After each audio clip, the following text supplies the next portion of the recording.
Hello, my friends. This is Lynda Lippin, and welcome to the PilatesGoddess podcast. Hello, everybody, and welcome back one more time to the PilatesGoddess podcast. You know, the most listened to episode of this podcast so far, I mean, I'm only, in my 20s in terms of episodes, is the podcast episode I did on the myth of neutral spine. And since then, I've had a lot of questions about that. I've had a lot of conversations with people and clients and other Pilates professionals. And today we are going to be talking about all things spine, spine pathologies, and Pilates, spine pathologies and movement, but all the things about the back and about the spine, because my guest today is Gwen Miller.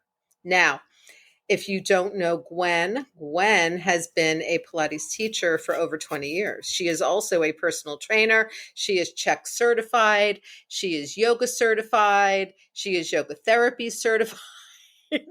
She is a master trainer for Balanced Body.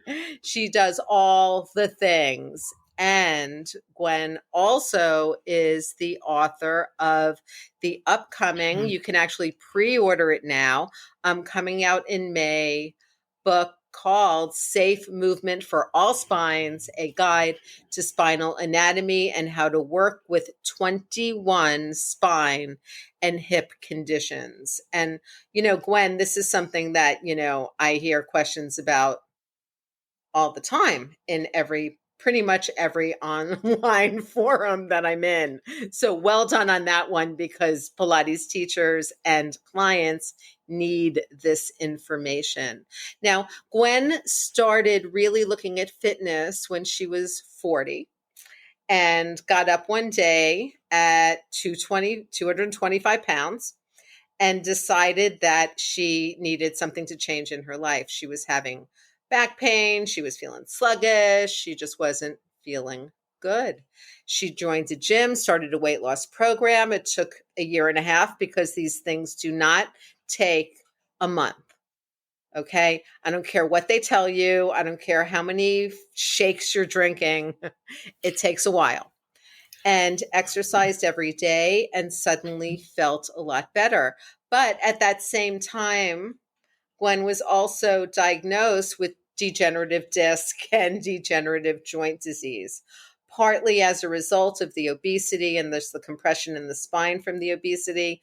As I've discussed on this podcast before, you would think that osteoporosis, for example, that heavier people would automatically have stronger bones, but it's not the case, because the metabolic issues that happen in the body due to obesity, as well as the lack of movement that happens to usually go along with obesity, cause the bones to actually weaken, and to weaken quicker. And this is the moment when Gwen discovered Pilates. And instead of it just being another training program and another certification to add to the list, because we all have our lists of the 40,000 continuing education things that we've done, she found that it actually helped her back and actually worked well for everything. So Gwen, welcome. Thank you, Lynda. I'm thrilled to be here. Thank you for the lovely intro. Yes, and Gwen, where are you right now, like in the world? I am in Windsor, California, which is north of Santa Rosa. We're about an hour and a half north of the San Francisco Bay Area. Now,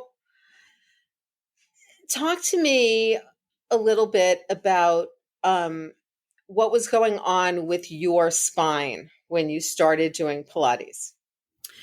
Well, I found out by accident that I had DDD and DJD, as you've mentioned. I had a chest x-ray done, and it was to rule out pneumonia, because I'd been ill with a cold for quite some time, having 3 small children and being exposed to their whole plethora of germs. And when I got the x-ray results in the mail, it said she's clear for pneumonia. And oh, by the way, there's degenerative disc and degenerative joint disease. And I just felt like the whole bottom fell out of my world, because at that point I had reclaimed my health. I had, and I was a personal trainer by avocation now, because I wanted to help other people. So I went to a physical therapist friend of mine and I said, "What is this and what do I do?" And he said, "Well, first thing you have to stop doing is loading your spine." And I said, "Really?" Because I love doing squats. And he said, "Well, you can keep doing what you're doing, but your spine's only going to last about 10 more years." So I went into a depression. And at that point, it was just synchronicity of the universe. There was a Pilates course being offered for trainers at the facility that I was working in. And I began taking that course, and all these light bulbs went off. I was like, this is amazing, and I can do this.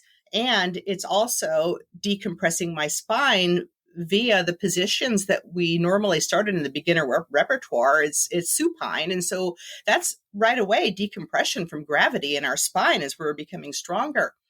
About 2 years later, though, Lynda, I went into the weight room because I really missed doing squats, and I thought, I'm just going to do a set. And so, of course, I was crazy sore in my legs after doing that, because I hadn't been doing any axial loading at all.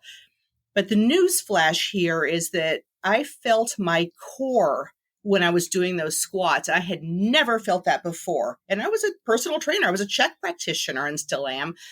And it was a huge wake-up call that here was a system of intentional movement that informed the other aspects of my life.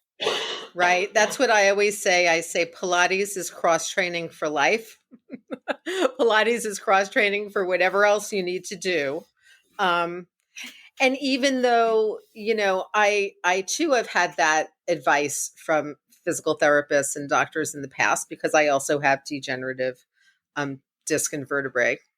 The fact is that when I learned how to use my powerhouse muscles, I would like to be able to sit and stand and, hold heavy objects, possibly while I'm doing that for as long as I can. And I do feel like, engaging in the activity of sitting and standing, but learning how to do that while engaging my powerhouse and keeping my spine together is really important. Well, that's just it, Lynda. The thing is that if we need to serve our clientele and ourselves by empowering and informing the activities of daily living, if we are not teaching someone active axial elongation, which in English is basically what Pilates teaches us, to be long in our bodies, we are doing them a disservice.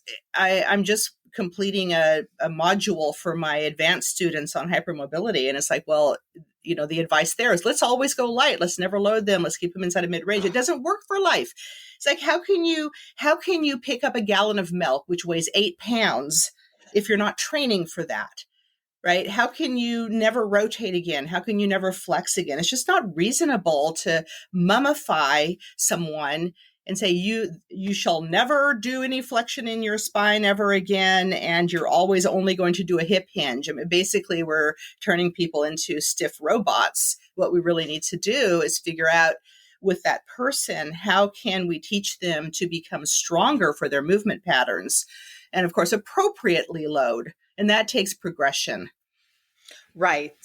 And this is also, a place where I especially notice it with younger Pilates teachers, and I especially notice it with newer Pilates teachers that are more kind of contemporary trained. And I'm not making this about like a contemporary classical thing, because that's not where I go, but is that they tend to be kind of a little more kind of all over the place when it comes to things, and really not sure how to follow a system or how to follow, the exercises, which is kind of interesting to me.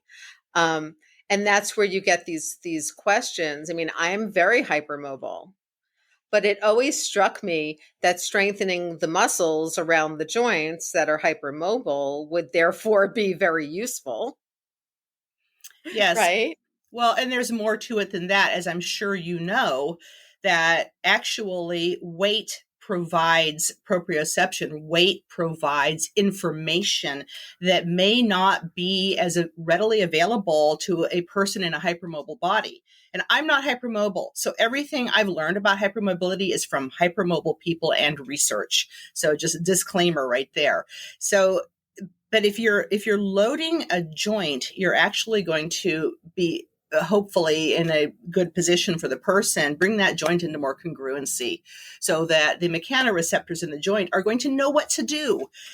This is how we feel where we are in space. So I don't know what it's like to be in a hypermobile body, but I can imagine that without feedback, there must be kind of a searching going on at times for where you are in space. So yeah, I think that the system, there was a reason for the order that has become revealed to me because I've studied with classical instructors now. I am not classically trained, and I believe that the system was and is in place for a purpose, along with the transitions between the exercises. So I love them both. I think they're both a beautiful thing. I do too. I think there's value in pretty much all of it. I also notice though that there is a tendency to quote unquote throw the baby out with the bathwater, and that is where because I, as you know, specialize in osteoporosis and chronic pain, so I'm kind of dealing with a lot of the same stuff you are, and when I introduce, some head-led rotation into class, people are like, oh, am I supposed to rotate? And I'm like, okay, do you drive? Exactly. How are you going to back your car up? Right. I mean, I understand that cars all have like computers and sensors and all this stuff, and it beeps when you're about to hit something. But I personally would rather look. Okay. So that's just me.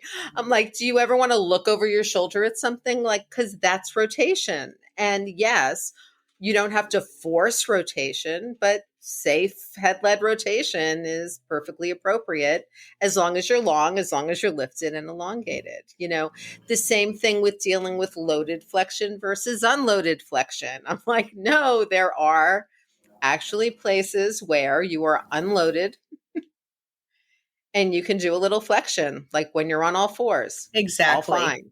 Exactly. Cat cow. It's a beautiful thing to get mobility in. And I actually think I watched that class that you had on YouTube. And I was like, you just said it so well.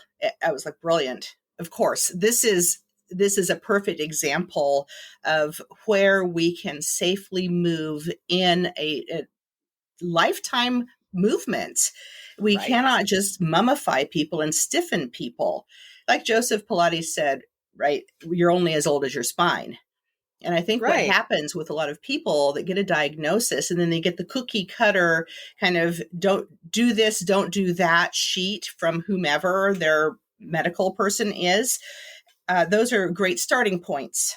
And those are good for informing kind of a baseline, but that's not the way life is.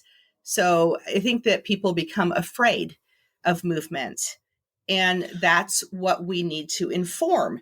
This is why I wrote the book. This whole thing I'm passionate about. I don't know if you can tell, but what's that? We could tell. We can tell, yeah. So if we're living life, it's like, how are you in any spine? How do you reach up and go get something out of the top shelf of your kitchen cabinet? We don't just walk to the cabinet, open the cabinet, reach up, pull the thing down. No, we're actually reaching and rotating as we're walking because we're efficient human beings. Our bodies will go for the efficiency. So teaching that awareness of how do we move. And besides that, movement nourishes the body. So the idea of never, ever again rotating or flexing or extending at all, ever, you're taking away a very valuable pump system in the body that nourishes our internal organs. It provides lubrication to all of our tissues between our joints, right? And not only that, but thinking about the way that we know the body becomes healthier. So like Wolff's Law, the bones respond to the forces placed upon them. If we never, ever rotate again, what happens if suddenly there's a rotation, like there's a loud noise and you suddenly rotate and you've not trained that in your body? Could there be more harm? Could we be doing more harm to our clients by not teaching that so that they're completely unprepared? Or shall we teach them so that those muscles and bones and ligaments and tendons are all stronger than they would have been otherwise? Exactly. It's kind of like, it's like not wanting to teach people deadlifts when in fact we need to be able to pick heavy objects up off the ground. Yes. And if we're going to do that, we need to know how to do that properly, which in the gym, we call it a deadlift. And again, I've had the, people say to me, how are you teaching deadlifts to people with osteoporosis? And I'm like, they're bending their knees slightly and putting the weight down and picking it back up. That's actually what they're doing. And sometimes I might teach it with a chair in front of them so that they don't have to put it all the way down on the floor. They could start small. I said, but ultimately, this is simply what you want to do. I see a lot of questions online from teachers, which is something. It's something that kind of fascinates me because we seem to have this idea that there are many exercises that we could always do to prepare us for doing something else, right? Like, Yeah. I have a client who has weak wrists, I'll read. So she doesn't like to do things where she's weight bearing on her hands or her fist or anywhere. And then, are there things I could do to get her ready for that? And I'm like, well, to weight bear on your hands, you need to start weight bearing on your hands. And if that means that you do it on all fours and you do it slowly and you work your way up, and maybe you use the reformer bar or you use a push-up handle so the wrist is in better alignment or whatever. But, your balance isn't going to get any better unless you work on standing up and standing on one leg. That's right. Your wrist strength in terms of weight bearing is not going to get better unless you actually weight bear on your wrist. Yeah. It's not like we have to just do these little preparatory things all the time to get people ready to do exercises or do things. What I want for my clients is that if they fall down, they can land, they can push themselves up off the ground with their hands. Yeah, that's right. And be okay. Well, and certainly you can take that functional movement, any functional movement, and you can dial it back a little bit to maybe decrease the angle of the body so you decrease the weight. So when you're talking about weight bearing on the wrist, how about an incline plank using a kitchen counter?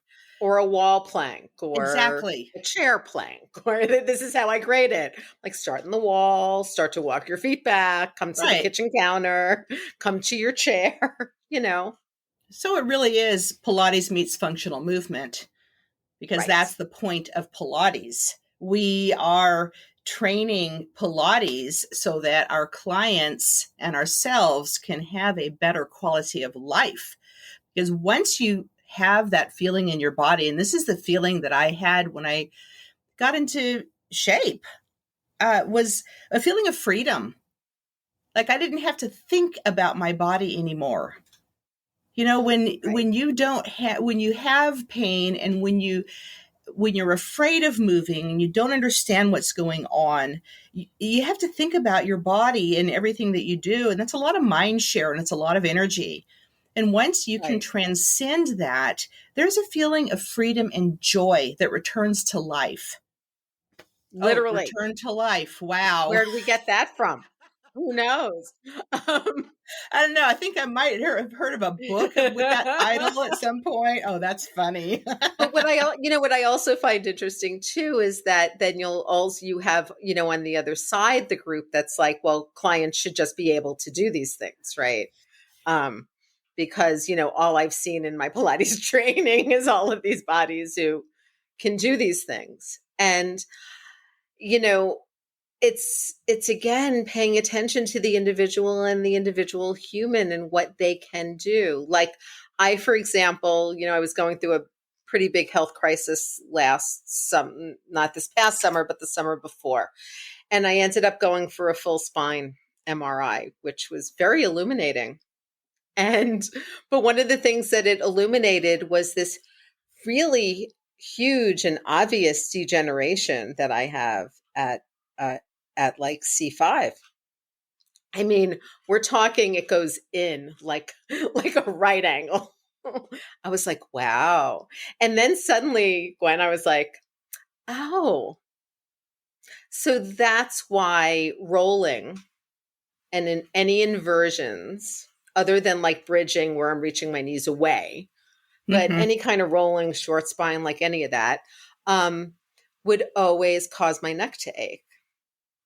Now, I thought it was shoulder because I've got plenty of shoulder and rotator cuff stuff too. But then all of a sudden I look at my neurologist and I'm like, oh, that's why sometimes when I open my arm out to the side, I get the electrical shock between my index finger and my thumb. And she was like, yep, that's it. But if you watched me work out, you wouldn't necessarily know that because I don't focus at all on the stuff that I can't do. Like the minute I realized that all that kind of overhead inversion, like flexion, weight on my neck stuff made things worse, I just stopped doing it. But it doesn't matter because there's 4,000 other things I can do. And I do all those things. So it's fine. And now my neck doesn't bother me as much. So it all works. And I feel like we need to be able to focus as teachers on what people can do, not on what they can't do. And a lot of times what I hear from teachers is, no, don't do this. No, don't do that. No, you can't do this. No, you can't do that. Instead of just shutting up about that. Or and let's taking try it. people through what they can do. Sorry, but yes. And understanding the point of the exercise, what muscles are working, what is it, what principle are we teaching? Because once you really understand the point of the exercise, as you know, you can teach a different variation. You can shorten levers. You can change range of motion. There are so many things that we can do to be inclusive. I wanted to speak a little bit to this idea of the teacher training programs and kind of the bodies that we see in manuals. I think Balanced Body is starting to do some revisions in their manuals. I think they're doing a very good job to include not just different ethnicities, but also different body types. I literally would always get questions from my teacher trainees. How come it doesn't look like the picture in the manual when I or my study partner does this exercise? And I say, well, because the person in the manual is a ballerina and you're not a ballerina. So the word should is something that I like to think of Wayne Dyer when I think of the word should. And I saw him in the 70s, and he did a whole bit on should and how we need to stop shoulding all over ourselves. Should is a word of judgment. So when we say should to someone or to ourselves, we're actually judging ourselves or the person that we're talking to or about, that they're not adequate, they're not good enough, their performance isn't good enough. And when I experimented with taking the word should out of my vocabulary, I was shocked at how much I said it to myself. I should be this, I should be that. So that's an interesting experiment to take out.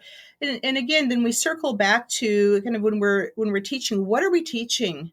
Right? We're teaching the information that someone needs to know in their bodies in order to live a good, happy life.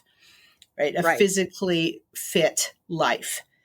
So if they cannot perform the advanced expression, if you will, or the ultimate expression of an exercise, then we can teach them. And this is, again, why there's levels, right? Beginning, intermediate, and advanced, because you really don't go there. But it doesn't mean that you're inadequate if your body can't go there. There are some exercises that they're not best for me to do because I have tight shoulders. And so when I do them, I find that my shoulders and my neck are not happy. It's like, am I going to keep trying to beat myself up because I feel like I need to perform every single exercise? Or perhaps I'm just going to say, okay, it's not meant for my body, and that's all right. Yes. And everybody's body is different, and everybody's spine is different. And that's the other, because we started talking about this before I hit the record button, by the way, because y'all know, if you've listened to me for a while, that I am not going to sit here with another spine expert Pilates teacher and not talk about neutral spine, because I have to.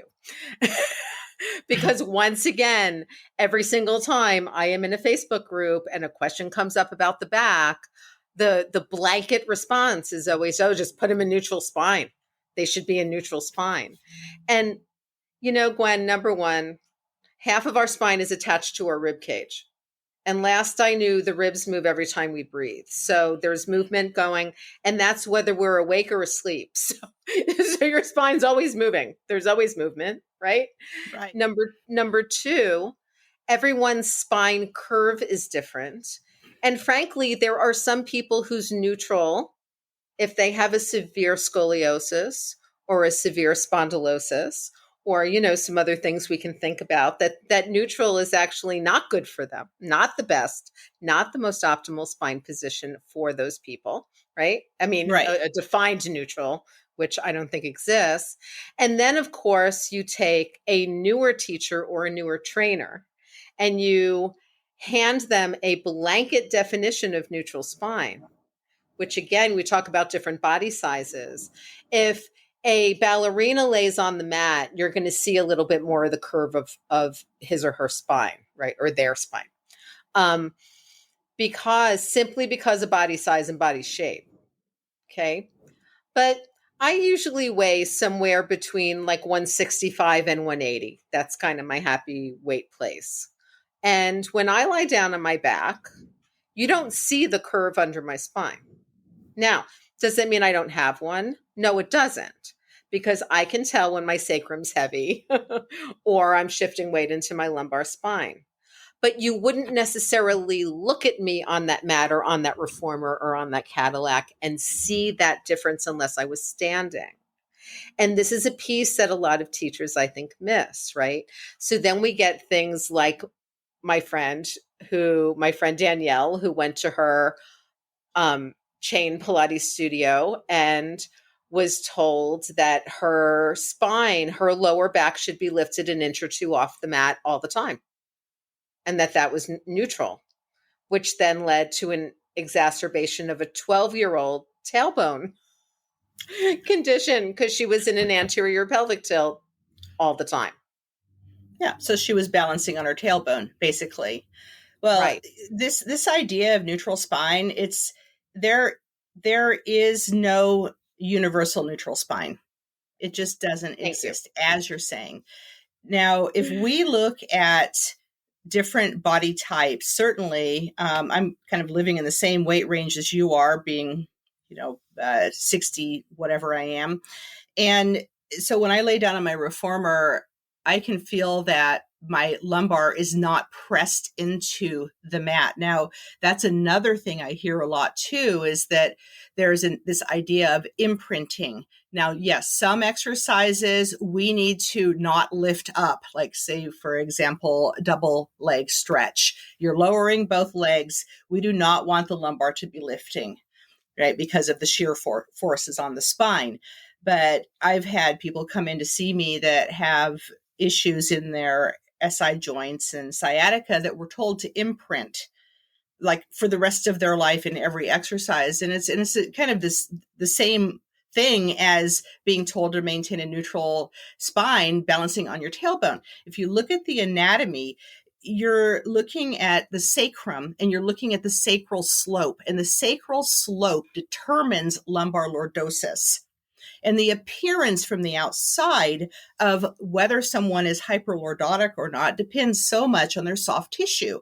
So someone who has larger glute mass, either athlete or genetically or whatever the reason is going to appear to be more lordotic than someone who does not. So we know we have different ethnicities that have greater or lesser glute mass. And so what we really, I love your idea of the heavy sacrum, because that's really where we are. Every one of us, 100%, when we lay down on our back, if our sacrum is down on the mat, we will have less lordosis than when we're standing, because the sacrum is now flat. So, but should we be forcing that? Oh, no, absolutely not. So using the bony landmarks in the front of the body is really a better way. An even better way is functionally, how does that person feel? Why are we trying for neutral pelvis? Why are we trying for neutral spine?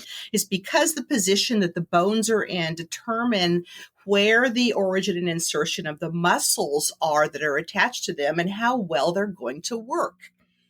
Righto? So if we want our bodies to work well as a cylinder of muscle activation, okay, we want that whole balanced muscle development idea going on. We do want our bones to be in an optimal position for the muscular length tension relationships. And that doesn't mean that we're forcing one position or another, in my opinion. Right, because we actually, at the end of the day, we need to be able to do it all, is really what it comes down to. And, it's like with osteoporosis, I always say to folks, if you're keeping your head down, say for something like double leg stretch is always a good one, to bring that through. If your head is down, your legs are going to have to angle up a little bit higher. That's exactly. You yes. angle your leg in the same place you did, because curling the trunk up helps support the psoas to help hold the lumbar spine where it is. If you don't have that, then you need to angle the legs up a little higher so that the lumbar spine stays stable as you're moving through that. That's right. And that's, and then I'll get these questions where it's like, so you're imprinting? I'm like, just stop it. Just stop right there. You're just holding the lumbar spine down. So if you learned that as imprinting, then yes, you're imprinting. If you learned imprinting as something different, that's not how I learned imprinting, because after I did my work with, Steve Giordano and Romana and the kind of New York people at Purchase, I was working more with Karen Carlson and then with Physical Mind and with those folks, right? So I learned imprint. The vision that I have of imprint is like being a dinosaur laying in the sand on your back, right? Like the Stegosaurus in the sand. So the sand's going to support your spine curve wherever your spine curve is. And then you pull into that. So that's my vision. My version of imprinting actually doesn't require a posterior pelvic tilt or a flattening of the lumbar spine. Yes, you're not moving the spine. And if we can speak to then the proprioception that someone may not have if they have a larger glute mass, or if they have increased lordosis. Okay. If there's nothing to feel, how does someone learn that? Now, I'm a fan of placing a towel roll under the lumbar in those exercises, because then we have something to feel. And there's also a neurological relief that someone may get whose spine is kind of hanging out, their back is kind of hanging out with nothing to touch. There can be a little bit of a neurological anxiety or searching or tensioning that happens in those non-touching parts. So we can help a person learn by placing the towel roll under, and then they can feel whether or not they're shifting into or away from, because they have that tactile sense. Mm-hmm. And also, they also will then have the sense of if they're overdoing the tuck or the posterior pelvic tilt, they'll just lift right up off the ground. Yes. And they'll know that they went a little bit too far. When I used to teach, when I was teaching in the Caribbean, I would have different people in class every day because we were at a high-end resort, and half of them didn't speak English. And most people, came to class like with spine surgeries and all kinds of fun things. And, and but I would routinely get like the little hand towels. I would have them fold them up, just throw them under their lower backs. And then everybody was actually better for rolling up. They were better for pretty much all of the exercises with just that tiny bit of support. Yeah. Yeah. We're actually raising the mat to meet the body. And that's so smart. Yeah. So. And, this is where I feel like Joe, develop tools, right, to help us do that. That's why we have spine correctors. That's why we have small barrels. That's why we have the large barrel. That's why we have these things that the spine can curve into, that the spine can lay against, that we can put behind people, that we can put under people, to give them kind of the support that we need. And I feel like this then becomes a more educated use of props, a more educated use of the apparatus, because then you have an idea of why you're bringing something in for the body instead of just bringing it in because it seems like it'll be fun today. Or it's the next thing on the list. Yeah. Right. So, Exactly. Right. But it also, that seriously, like an inch or a half an inch of lift under the lower back makes so much, especially of the mat, more doable for so many people, which is, very interesting. And again, I think it's because then you're keeping basically your lumbar spine just a little more steady, just a little more stable. Yeah. Well, and that's a good goal. Right. Exactly. Exactly. But then we see folks who get stuck in the posterior tilt, they get stuck in that lumbar flexion, everything's lumbar flexion. We see people who get stuck in the anterior tilt, everything's kind of extension. And what we want is that middle ground. And in the middle ground, I always tell people the lower back energy is a little bit forward and up. Just if you can start it there and just work it the rest of the way up, your spine. You've got your best shot.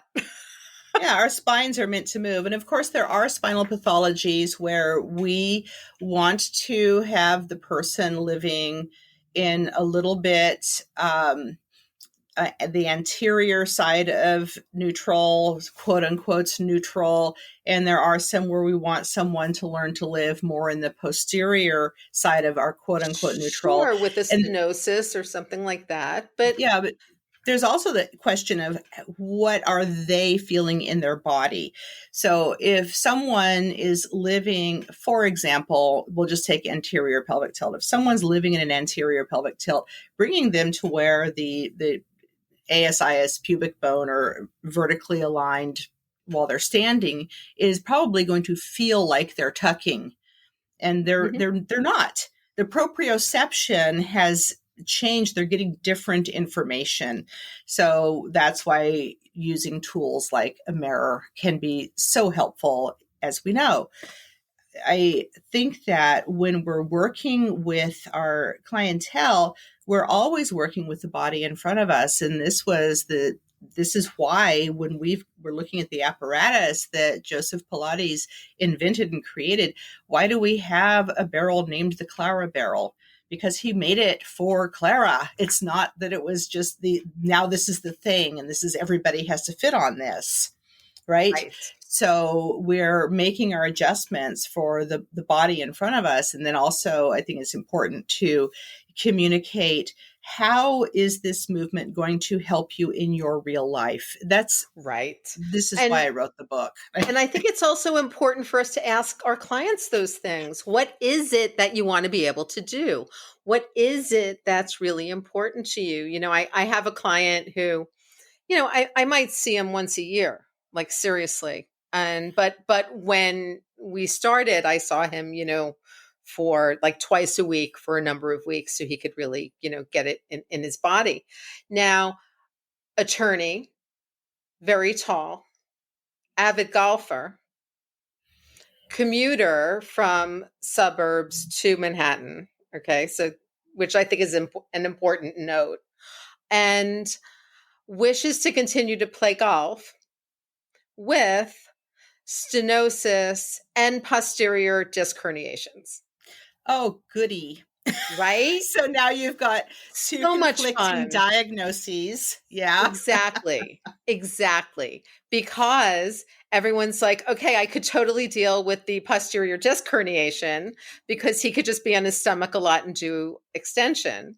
However, stenosis gets worse when Right. you're in the extension. But luckily, because our spines do move, we were able to get a balance of the extension and of the flexion where he didn't move too far in either direction, found a stable middle, and then we got rotation from there. Side bending and Brilliant. rotation from there. And it worked out fine. But even his like physical therapist was like, I don't even know what to do with this. And I just said, let's just start moving and see where we go. Yeah. Like you're This already is golfing, you're already doing all this other stuff. And that's the thing we have to remember too, right, Gwen, is our clients are doing stuff outside of the studio. I love it. I mean, I feel so bad. And I think we all went through this in the early days of teaching Pilates when teachers come online and they're like, so I'm working with this client and suddenly they're having like hip and shoulder pain like all the time. What is it that I'm doing in the studio that's making that happen? And I'm always the one who's like, I'm going to bet that you're not doing anything in the studio that's making that happen. I'm going to bet that if you ask your client what your client does outside of the studio, that you're going to get some great information on what they're doing that could be causing the neck and shoulder and other pain. And then you can help them with that. absolutely. And then that way we can prepare them, we can teach them about their activities of daily living and how to move in a better way, in a more, I don't want to say proper because that's kind of a weird word, but in a way that is more harmonious with their body structure. And I'm sure we've all had that experience. A new client comes in and they're like, yeah, ever since that last session, this thing in my body hurts. And I'm looking at the session notes going, there's absolutely zero that I did. And I would do this as a newer instructor too. Of course, there's zero that I did that we even did anything with that body part. And so then you quiz, so what else have you done since I saw you? And then there's this like list of, yeah, I did the hay bales in my barn and I did, I unloaded 50 and I just hay started bales to or move all the something. plants inside for winter. And Yeah. oh, and did I tell you about that grocery shopping? Yeah. Well, and see, the other thing that I remember as a new instructor was I would get referrals from doctors, and someone walks in and they say, "Oh, my doctor referred me to take Pilates because I have X, Y, and Z."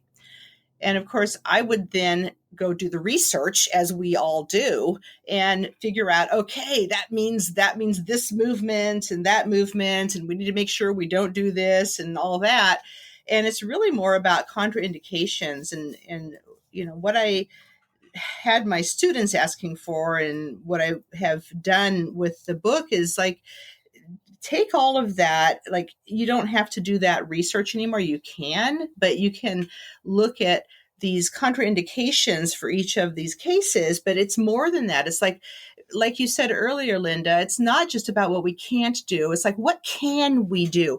How we kind of know, if we have some experience in our careers, what not to do.